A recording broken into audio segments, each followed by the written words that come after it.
Hello. In this talk, I want to give you some history of the concept of wellness and then share a couple of definitions that serve as the foundation for a modern wellness practice. We will finish up today with a look at the 5-factor assessment tool. A concern with wellness has probably been around as long as human beings have existed. Some of the earliest notations of a wellness practice or a wellness tradition are the Ayurveda practitioners who were an oral tradition in India, probably 5,000 years ago or more. In this tradition, there is a sense of each person having a unique constitution with 3 different energies: movement, metabolism, and body structure. About 2,000 years ago, the Chinese developed a system of wellness known as Taoism. It was also a holistic tradition, emphasizing a connection to nature and our self-healing abilities as human beings. There was also a focus on prevention, and the core constructs, core ideas in this traditional Chinese medicine were qi, an energy, and then yin and yang, 2 different poles which qi flowed through. Finally, the Greek and Roman tradition, about 500 BC to be around the birth of Christ, had a system of 4 humors which were expected to be kept in balance one with another. One part of the Greek and Roman tradition of wellness identified a god. In the Greek system, that god was Asclepius, the god of healing and medicine. His father was Apollo, but his mother was unclear. This makes him, kind of a second generation amongst the gods. And you may be familiar with his snake-entwined staff. That's a symbol of medicine still today. What you may not know is that Asclepius had 4 daughters. Again, motherhood is not clear, but his one daughter was Iaso, who represented the recuperation from illness; Acesso, which represented the healing process; Aegle, who represented good health; Panacea, who represented the universal remedy; and then Hygiea, cleanliness, is the forerunner of the wellness movement. Myers and Sweeney in 2005 suggest that while Panacea was the forerunner of treating people with illness, Hygiea initiated the wellness movement.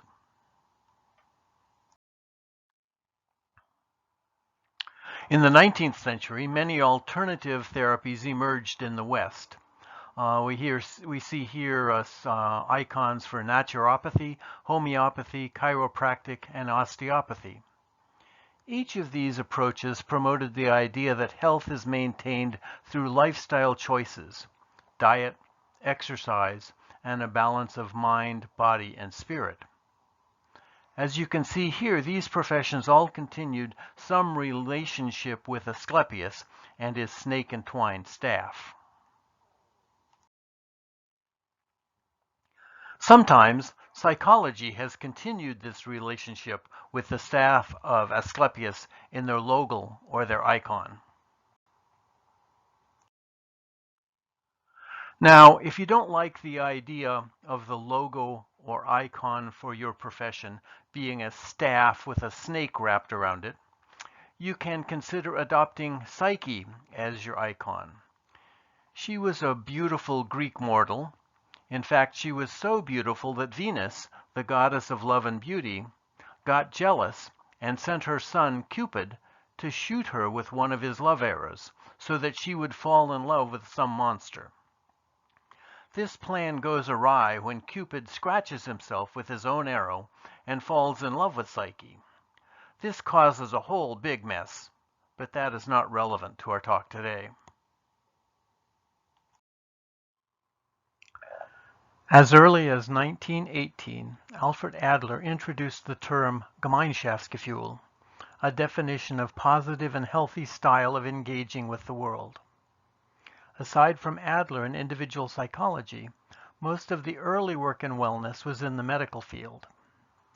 In 1948, the United Nations created the World Health Organization, and the Constitution of the World Health Organization contains a definition of health that has had a lot of influence on the wellness movement.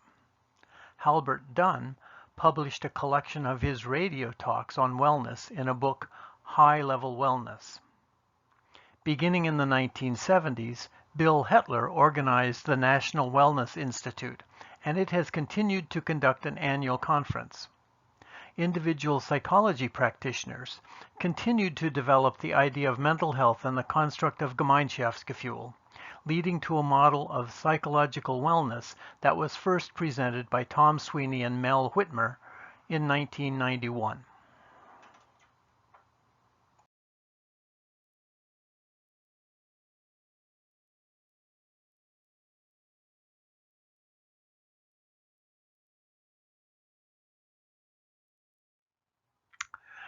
Here is the definition of health from the World Health Organization Constitution.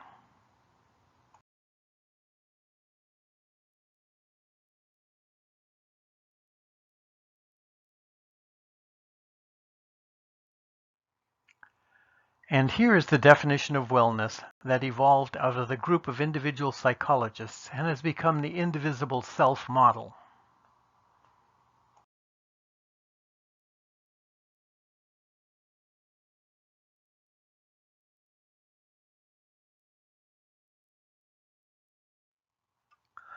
In their landmark book on wellness, Myers and Sweeney state that they use wellness as the underlying philosophical goal for all their counseling interventions and treatment planning. The paradigm shift to a wellness model in counseling includes a shift from healing to growth and from repair to prevention. The personal wellness plan that is developed in this wellness practice is oriented around goals that are collaboratively determined by client and therapist. As we will see, their model of wellness originates with the individual psychology tasks of life. A wellness practice must be a team effort. No single person or discipline can address all the goals that emerge from the various dimensions of any holistic assessment model. It is important for you to identify and define the dimensions or factors that make up your wellness model. These dimensions will, in turn, need to be assessed for each client in your wellness practice.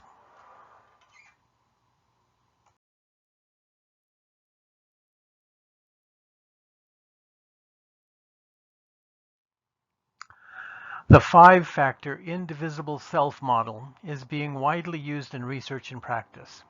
The 5F-Well inventory is the most validated wellness assessment tool available and is considered the gold standard of evidence-based wellness measurement. This five-factor model has the advantage of an empirical foundation and of considerable research and application.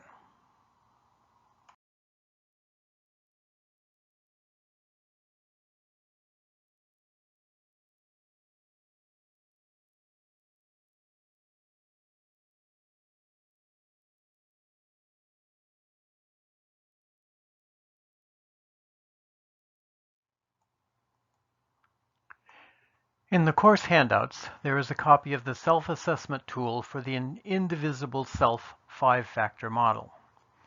As you complete this questionnaire, keep the four contexts that are defined at the beginning of the questionnaire in mind. As you work through the items for each of the five selves, consider how frequent each of the items is for you in all four contexts, placing an X in the box that most accurately describes you. There are no norms for this questionnaire, so I encourage you to reflect on the items you marked as most frequent and least frequent. You could also compute a mean score for each of the selves by assigning number values for the five frequencies. This would allow you to compare your score across the five selves.